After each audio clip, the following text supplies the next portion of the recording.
Olá, hoje nós estamos aqui para falar sobre prevenção e saúde. Aproveitando o mês de março, que chama atenção para várias doenças, nós vamos falar sobre a campanha do Março Azul Marinho. Meu nome é Andréa Martins, sou responsável técnica do Vita Laboratório e hoje, nesse primeiro episódio do VitaCast, nós estamos com o Dr. Ricardo Rosa, médico proctologista e cirurgião geral, que vai bater um papo conosco sobre esse assunto tão relevante. Ricardo, fala pra gente qual é a importância de falar sobre esse tema.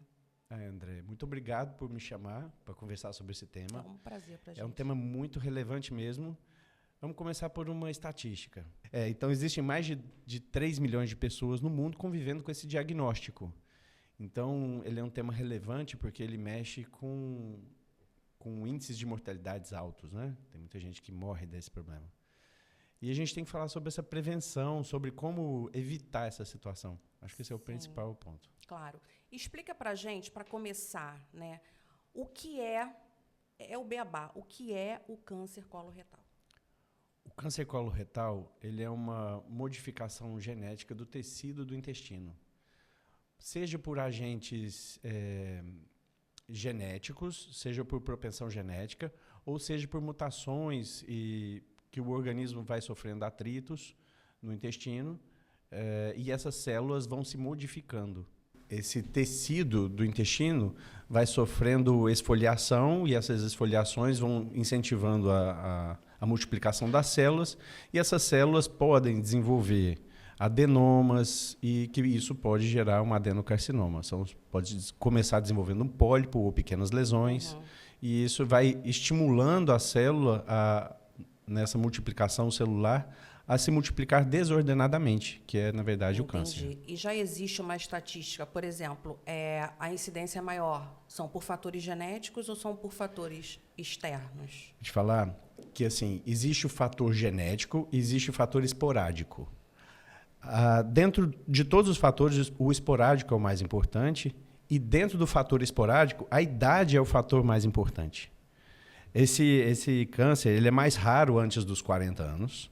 Sim. E ele é mais frequente a partir da 5ª década de vida. A partir dos 40 anos ele passa a ser mais frequente, aumentando a sua incidência em cada década de vida.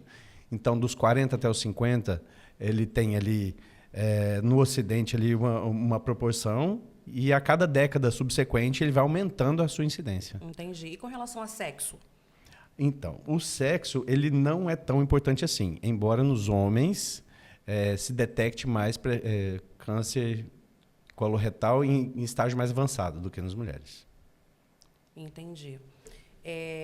Com relação a... Você falou aí dos casos, né, da incidência mundial. Uhum.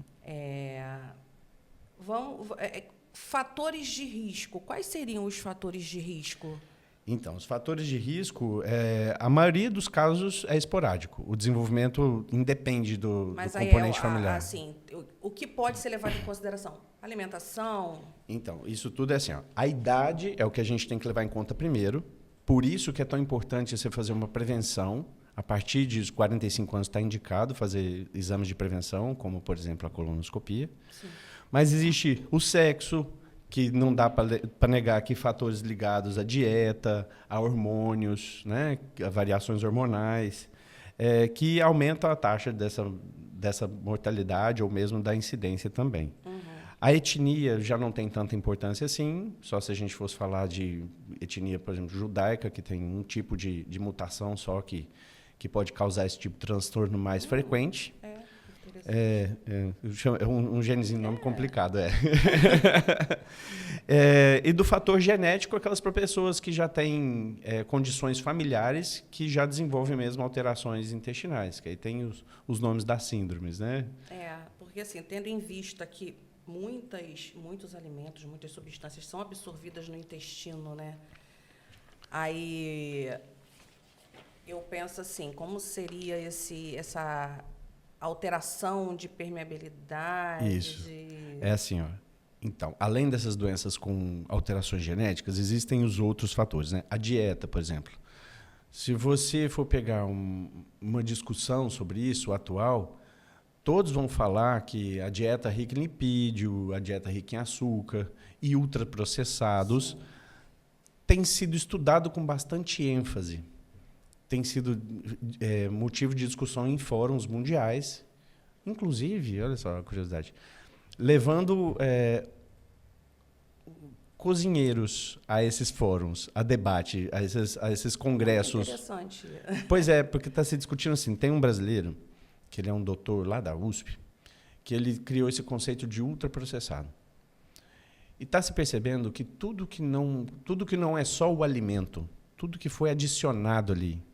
Se você olhar no rótulo e não reconhece no rótulo o nome de alguma coisa que você comeria, que você acharia numa estante, que você acharia numa plantação, digamos assim, é ultraprocessado.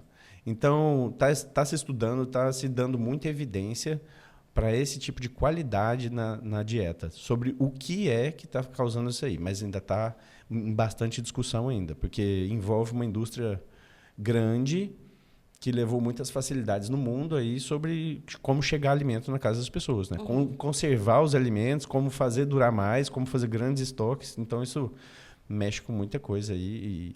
Mas tudo leva a crer que alguma coisa, algum fator modificou. Sim. Principalmente de uma década de maior industrialização, né? Da década de 70 para cá, que fez essa mudança significativa desse comportamento aí do câncer. Se fala muito também em atividade física. Tem qual a ligação? Muito. Níveis hormonais como de insulina, por exemplo, o excesso de insulina tem uma tendência a alterar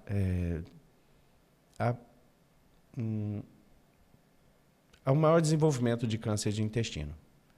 Níveis insulínicos mais altos. E o que o exercício ajuda? Ele ajuda a controlar esses níveis glicêmicos e níveis de insulina. Sim. Também. Então, de colesterol. Então, diminui o sedentarismo. O sedentarismo é outro fator de risco. O álcool é outro fator de risco.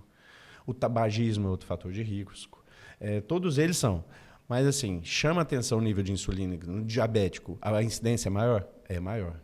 Mais no diabético tipo 2 do que no 1. No 1 ele não produz insulina. No 2, ele tem uma fase de resistência à insulina. Isso. Então, a insulina fica muito alta e, nessa fase, é mais propenso, sim. O risco aumenta. Vamos falar de prevenção. Ricardo, em se tratando de prevenção, você já falou para a gente que a partir dos 45 anos, que é indicado que já comece com os exames, né, como prevenção. Como é essa prevenção? Bom, a prevenção a gente tem que levar em conta alguns fatores.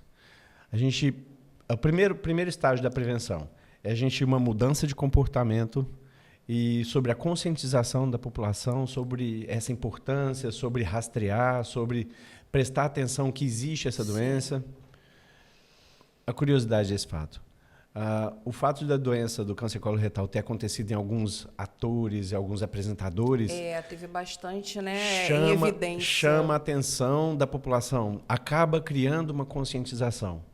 A duras penas, mas acaba criando. Exatamente. Então, assim, nós tivemos várias personalidades, né, que falaram, Maria, né? Preta Gil. A Preta Gil, a Simone. O Pelé. O Neguinho da Beija-Flor. O Neguinho da Beija-Flor. O ator que interpretou, não lembro o nome dele, o Pantera Negra também. Sim. Internacional, né? A Internacional, que eu acho que ele foi óbito aos 43 anos, se eu não me engano. Atípico, antes da idade. Exatamente. Então, existe também a segunda fase da prevenção, que é o rastreamento desse câncer e de lesões que podem levar ao câncer. Sim. E nessa fase, também, e a outra fase da prevenção também, é o tratamento rápido e acessível a todos, né? Que todo mundo tenha condição de cumprir. Antes não era tão fácil assim ter acesso a uma colonoscopia, mas na nossa cidade, por exemplo, já está tendo muito mais acesso, tanto via pública quanto via particular. Inclusive, no IAD a gente faz essa prevenção. Sobre esse rastreamento, então, a gente tem que... como a gente diagnostica a doença em fases iniciais. Isso é fazer também essa prevenção, né? Tirar lesões precursoras que podem virar o câncer. Pequenas lesões como pólipos pequenos que vão crescendo até ser classificados como adenomas, pólipo hiperplásico, adenoma, e daí ganhar outras classificações. para o tratamento de ser do menor nível e com uma qualidade que leva a pessoa a ter prevenção. Sim. Então, vamos lá. Prevenção. Procurar um médico, o coloproctologista, e realizar a colonoscopia. Então, vamos lá. Esse pode ser um método, sim, a partir dos 45 anos está indicado. Isso. Mas existem outros métodos. Por exemplo, sangue oculto nas fezes, que também ajuda muito, porque qualquer alteração pode ser feito antes, né? Principalmente em tumores mais precoces. O chato disso é que nem sempre ter sangue nas fezes não significa que tem câncer coloretal. Claro. Qualquer alteração, desde a gengiva até o final do trato gastrointestinal, até o ânus, pode causar alguma fissura, algum machucado, que pode ter sangue nas fezes positivo. Mas existe um teste genético de DNA que é capaz de separar o DNA da hemácia humana nas fezes. Aí ele detecta melhor. Eu não sei se o Vita já tem esse teste. Tem. Tem? Tem. Esse pode cortar. Mas você sabe que antes, né, a realização do sangue oculto, ele tinha várias restrições, né? A alimentação, não podia comer uma porção de coisa por causa do pigmento, né? Se o teste for só o sangue oculto, é assim. Agora, se for do DNA nas fezes, não. Mas hoje ele já detecta a presença de hemoglobina humana nas fezes. Então, ele já é bem mais preciso do que era antes. Certinho. Então, quanto menor o nível de complexidade, maior a chance de cura. Sim. Então, se você pega um câncer em estágio muito inicial e você já biopsia esse câncer e ele vem o histologia de câncer, mas vem margens livres, está curado. Já desde o início. Tirou, lógico que você vai preocupar mais com essa pessoa. Você vai entender se é só aquilo, se tem mais... tem que ir atrás, né? Não pode deixar só por isso mesmo. Fiz essa biópsia, deu isso, ai que bom, acabou. Significa que essa pessoa vai ter que denotar um pouco mais de cuidado. Merece uma atenção, né? Especial. E com relação à estatística mesmo de a pessoa diagnosticou um câncer coloretal. Geralmente, ele está mais no início ou ele já está um pouco mais avançado? Então. A maioria dos casos. Então, vamos falar só um pouquinho do grupo de risco para cada um, porque ele está bem dentro disso aí. Okay. Dentro do grau de prevenção, existe um grupo de risco que é o moderado. Ambos os sexos maior de 45 anos. É um risco já moderado a se desenvolver qualquer tipo de lesão. E aí a chance de desenvolver o câncer coloretal no homem é de 4% a 6% e na mulher de 2,5% a 4%. Bom, isso é uma estatística, né, que é variável, mas é mais ou menos por aí. E é o alvo dessas campanhas aqui que nós estamos fazendo agora, desse bate-papo. É justamente esse alvo. Porque é a população que não tem absolutamente nada e vai checar se o intestino é produtor de pólipo ou se tem alguma lesão. Esse é o objetivo. Porque qualquer lesão que for retirada, ela já está tratada. E quando a pessoa já fez uma colonoscopia e teve uma lesão ali, um adenoma maior do que 1 centímetro, ela já mudou de categoria. Ela não é risco mais moderado, ela é risco alto. Então, isso muda até a frequência com que ela vai voltar a pesquisar, a fazer uma nova colonoscopia, né? Mas, volto a frisar, não é qualquer tamanho, mas pólipos maiores do que 1 centímetro. Isso não é tão raro assim, de achar pólipos um pouco maiores. Ou mesmo a pessoa ter uma história familiar, né, de um parente de primeiro grau com câncer coloretal. Nesse caso, a pessoa já é de alto risco.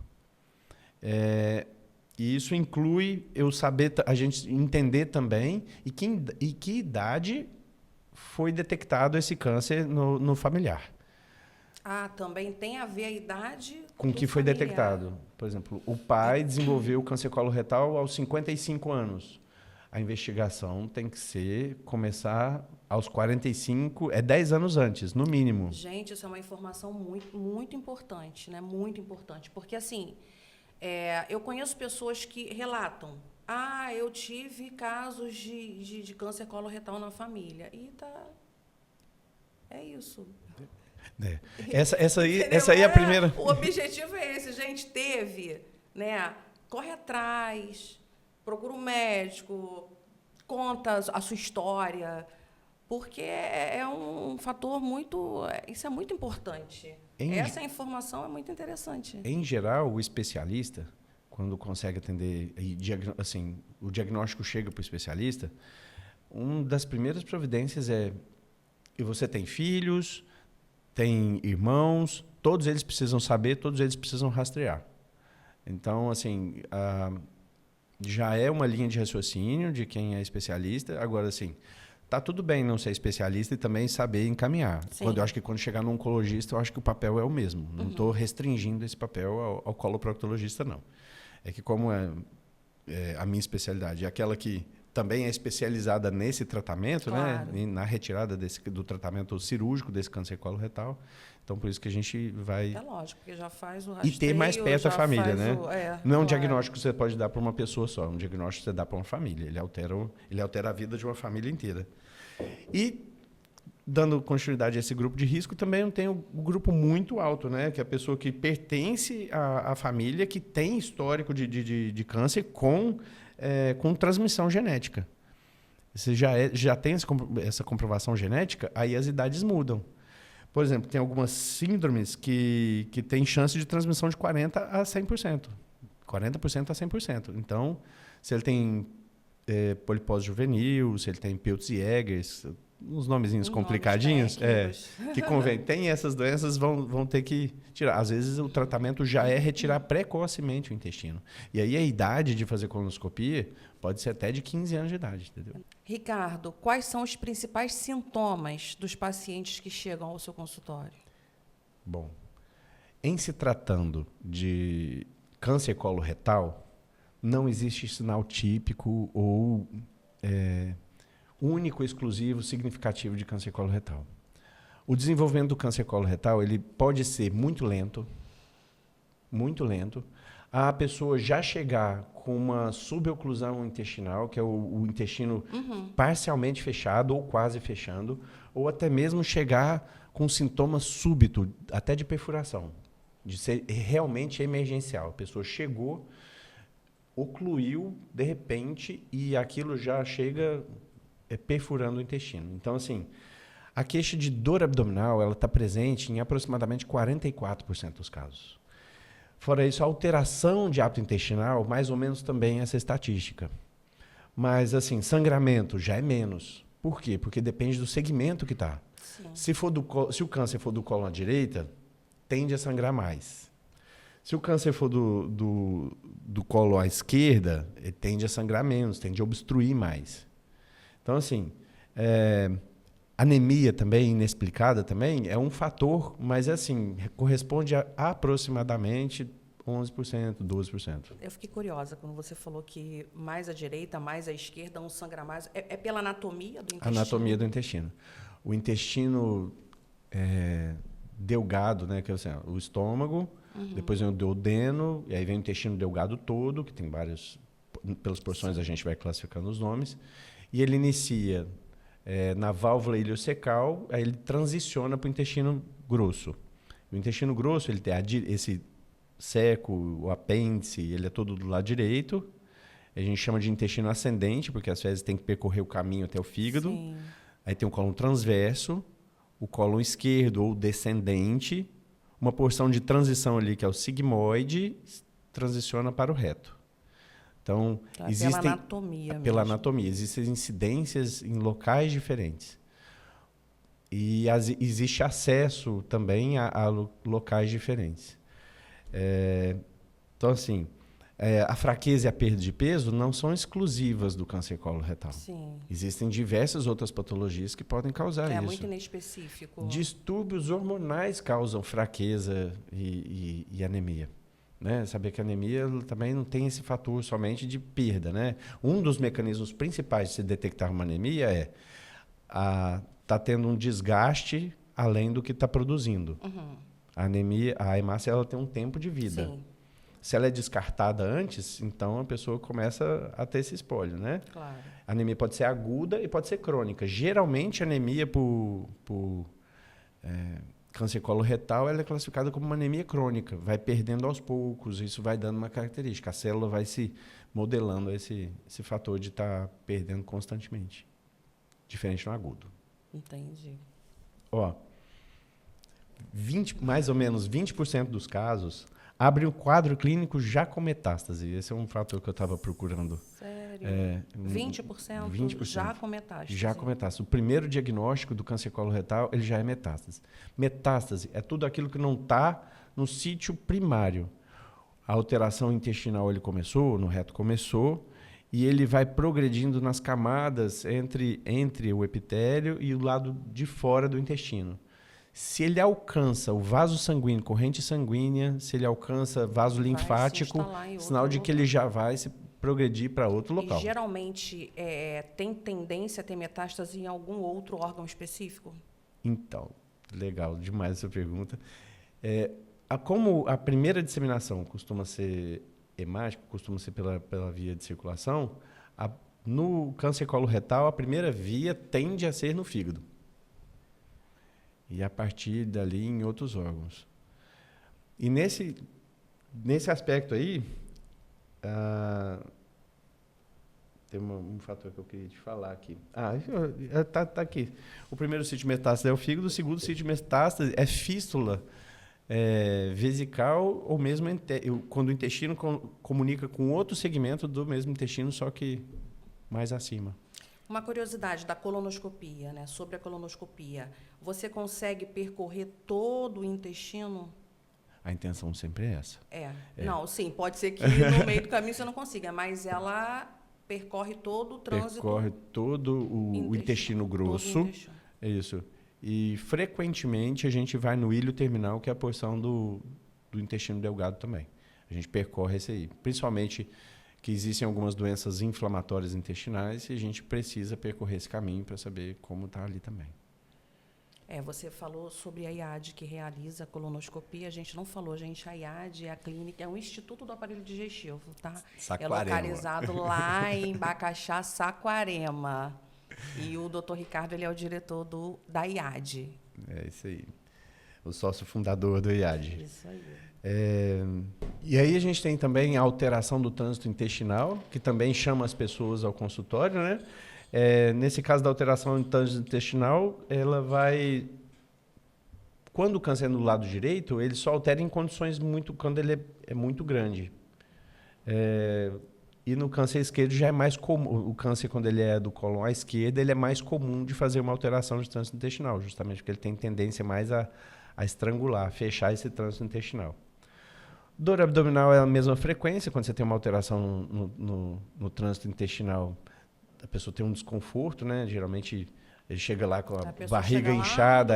Com prisão de ventre. Minha barriga está inchada. É muito comum também quando a pessoa fala assim, eu tenho prisão de ventre. Desde quando? Desde a minha primeira infância. A pessoa chega lá na 9ª década de vida me queixando da primeira infância. Aí é complicado. Acertar um ritmo intestinal. Eu sempre tive prisão de ventre. Sempre, desde a minha... Você come verdinho? Como não? Então, muco nas fezes também pode ser um fator que aconteça, porque qualquer alteração na mucosa intestinal, né, que é uma produtora de muco, ela pode vir a produzir mais muco, mas também inespecífico. Em doenças inflamatórias intestinais é muito mais importante. A febre, ela é rara. Um acometimento ele está mais ligado quando o intestino está em fatores de necrose, assim, quando ele já está tão grande que já está... Ou que mesmo o câncer coloretal ele tem núcleos de necrose dentro dele também, por ter se estimulado demais, aí em algum ponto pode necrosar. E a anemia está ligado, como sangra mais do lado direito, está mais ligado mais ligado não significa que é exclusivamente, né? Todos os segmentos podem apresentar esses mesmos sintomas, só que estatisticamente mais ao colo direito. E outro fator muito interessante é que a gente, quando vai rastrear, por exemplo, mulheres que já foram portadoras de câncer de mama, ou de endométrio, ou de ovário, a gente tem que ter uma atenção especial, porque esse grupo ele tem um aumento no aparecimento ali no posterior para câncer coloretal, né? Isso é um fator de risco que eleva o fator de risco. Então, a gente precisa prestar bastante atenção no rastreio dessa paciente. Não é porque ela teve um câncer de mama, que ela passou pelo tratamento e toda a quimioterapia, radioterapia, que ela está livre ali, tem que rastrear da Mas mesma aí forma e também até é com um fator de risco até com mais para carinho o surgimento para investigar. do câncer coloretal. Esse é um dado triste, né? Muito triste. E a gente precisa também, como forma de entender como é que andou a saúde da pessoa, né? Como pega essas alterações lá no inicinho, se ela acompanha com o clínico, com o médico, ou mesmo com o médico de saúde da família, os exames periódicos que essas pessoas, exames gerais mesmo que essas pessoas fazem, vão nos contando pequenas alterações, né, de comportamento do organismo. Fazer com uma frequência, né, também respeitando, a pessoa não precisa fazer exame de ano em ano, mas também não se abandona aí 30 anos. Fiz exames. Qual foi o seu último exame de sangue? 5 anos atrás, não lembro. Joguei fora. Nem lembro. E aí a gente precisa muito dessa base laboratorial de vocês, do Vita, presta um serviço muito bom mesmo. A gente fica muito satisfeito, inclusive, de fazer parceria com vocês. Isso. O Vita Laboratório, a IAD é parceira do Vita Laboratório, tá, pessoal? Nós realizamos os exames, as análises, né? Que o doutor Ricardo encaminha para a gente, porque é um material que ele coleta na clínica dele, através do exame. Não é isso, doutor? Isso. Tanto da endoscopia, quanto da colono, quanto de outros exames, a gente confia essas biópsias. Exatamente, as biópsias chegam para a gente lá. E aí entra o papel do laboratório, né? Sim. Como apoio diagnóstico. E, assim, é muita responsabilidade, porque a partir do momento que aquela amostra chega para a gente, aquele paciente é nosso. Né? É o contato que a gente tem com o paciente, porque a amostra não foi coletada no laboratório, ela chegou para a gente encaminhada. Então, a gente tem que ter um cuidado, eu sempre falo com a equipe, né? A equipe tem muita atenção com relação a isso.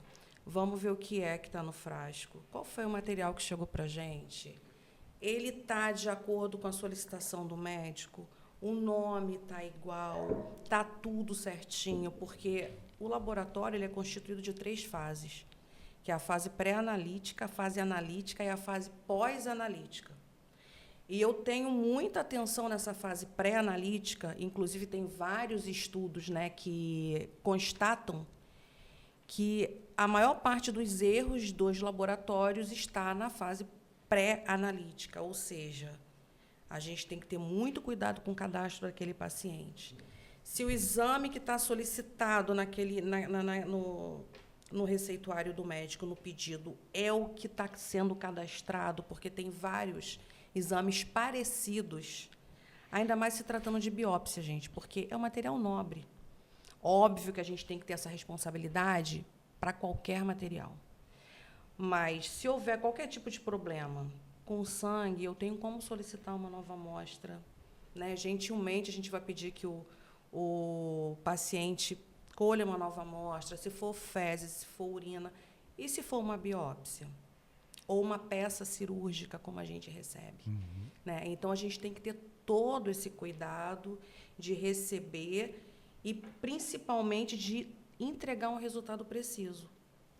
Isso faz toda a diferença. Entregar um diagnóstico preciso ele define todo o tratamento. Exatamente. E pode estar na hora de fazer esse diagnóstico. Exatamente, porque a gente sabe que o médico está aguardando aquele diagnóstico para traçar a conduta, para personalizar o tratamento.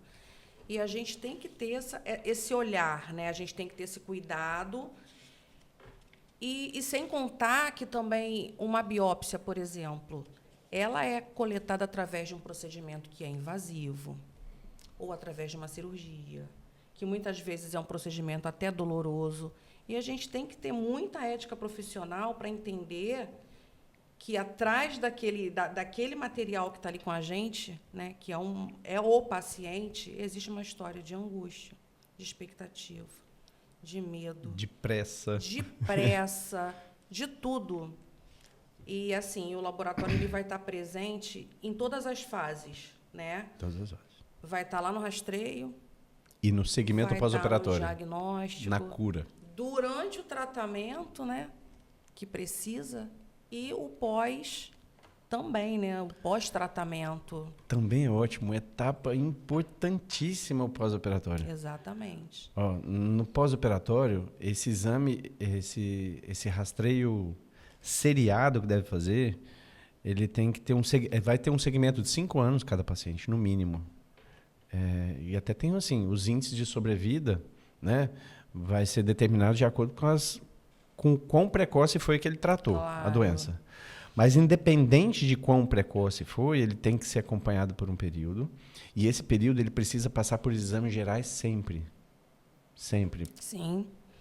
E aí aí é o muito nosso importante. papel, né? Exatamente. E é o que a gente sempre conversa. Olha, a gente não está aqui com um tubo na nossa frente ou com um frasco na nossa frente, é um material e a gente quer saber o resultado. Não, não é isso, gente. É o paciente que está aqui, é a expectativa dele que está aqui. Então, a gente tem que tratar com responsabilidade.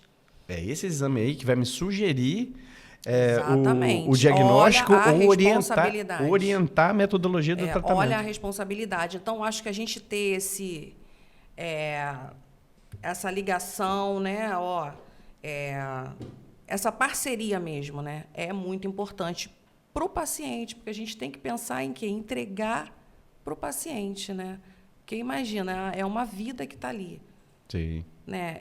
Assim, eu penso muito nisso sempre, sempre. Eu estou nessa área de laboratório há 18 anos, mais ou menos. Nossa, desde quando eu nasci. Eu já passei, Por pois ali. para você ver, olha só, a estrada, né? Então, assim, eu já trabalhei com ambulatório, eu já trabalhei com emergência hospitalar, eu já trabalhei com atenção básica,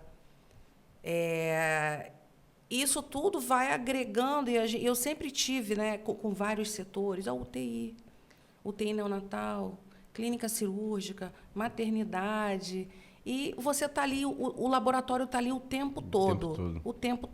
E eu não consigo banalizar isso de jeito nenhum. É colher de qualquer jeito, é botar de qualquer jeito. Não, não é de qualquer jeito. Nossa. Se não for para fazer direito, não dá. Não dá. Então, assim, é uma coisa que eu faço com coração mesmo, é verdadeiro.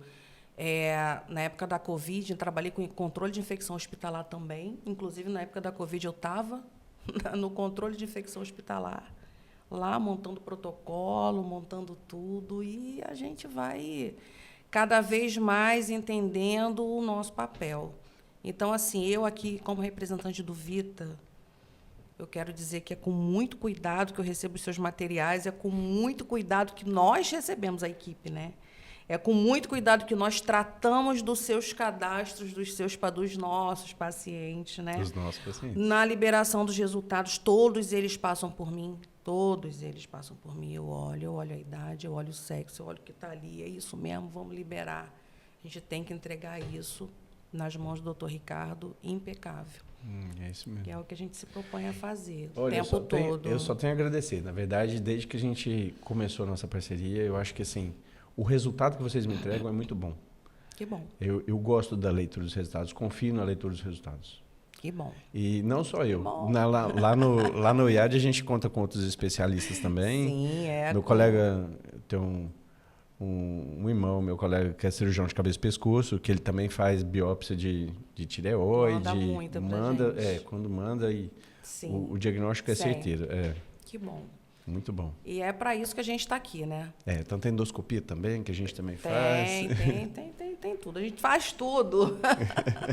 IAD faz tudo, Vita também, gente, faz tudo. Tá certo. Então, assim, falando mais abertamente, o primeiro estágio é você fazer esse reconhecimento, fazer uma biópsia de alguma lesão que tem para saber o que é a lesão. A lesão pode ser benigna. Existem tumores benignos. Sim. Existem tumores malignos. O que fazer a partir desse resultado? Bom, primeira coisa, leve a um médico especialista. É ele que vai definir com você o tratamento. Uma lesão benigna, você pode ter indicação de repetir uma coluna um determinado tempo. Agora, lesões que você tirou é maligna, a gente precisa retornar para a gente encaminhar para um oncologista, porque essa lesão ela tem que ser retirada cirurgicamente.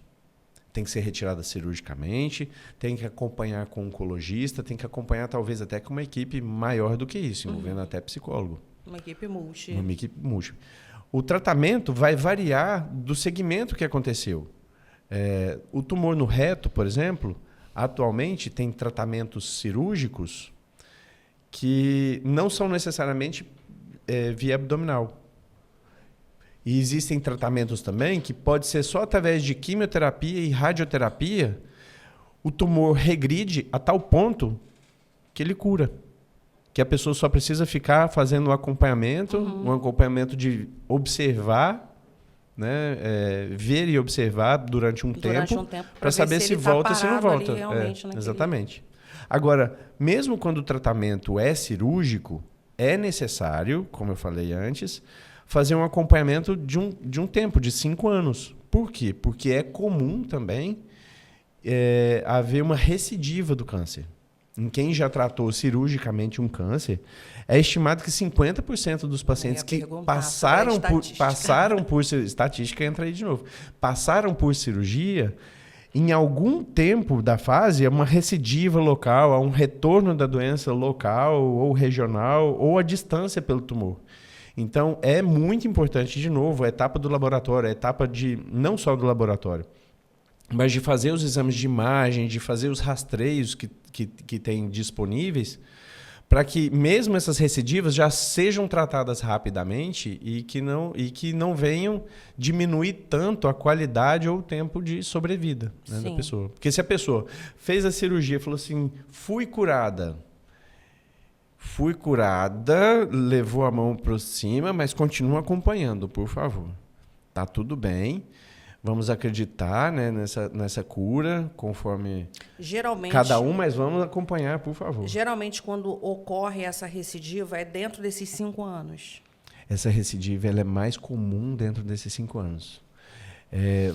Vai de tipo histológico de câncer, do grau que ele estava.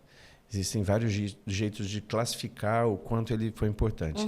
Se ele está numa camada só do intestino, se ele foi retirado como um todo, se teve algum outro segmento, como, por exemplo, assim, algum gânglio que estava já com sítio de metástase, ou seja, se ele já caiu no sistema linfático, se ele já está em outro tempo, porque se ele passou uma parede e ele caiu no vaso sanguíneo, pode ser que daqui 5 anos apareça no fígado, que eu falei que é o local mais frequente. Pode ser que apareça no pulmão, que é também um outro local possível de aparecer.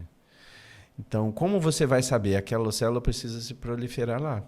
E a pessoa precisa ser vista, revista, e acreditar no tratamento, no acolhimento do oncologista e da equipe.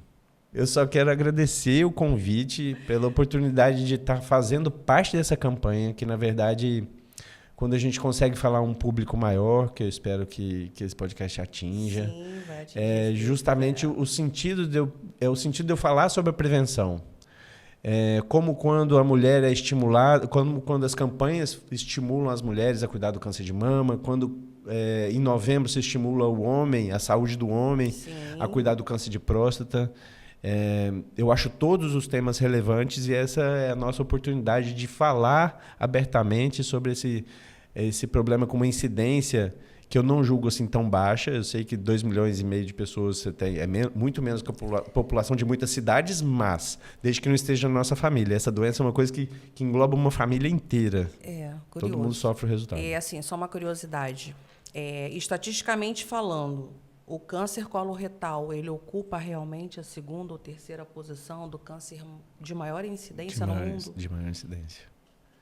E atualmente ele tem ganhado bastante espaço e prezo para que achem uma saída, né? Que identifiquem logo esses fatores nesses ultraprocessados que a gente falou que essas pesquisas estão atuando, para que a gente tenha uma alimentação saudável, mas ainda assim precisa da motivação das pessoas para sair do sedentarismo, para ter um estilo de vida, né? Não estou falando que atleta não morre, não. Atleta morre, sim.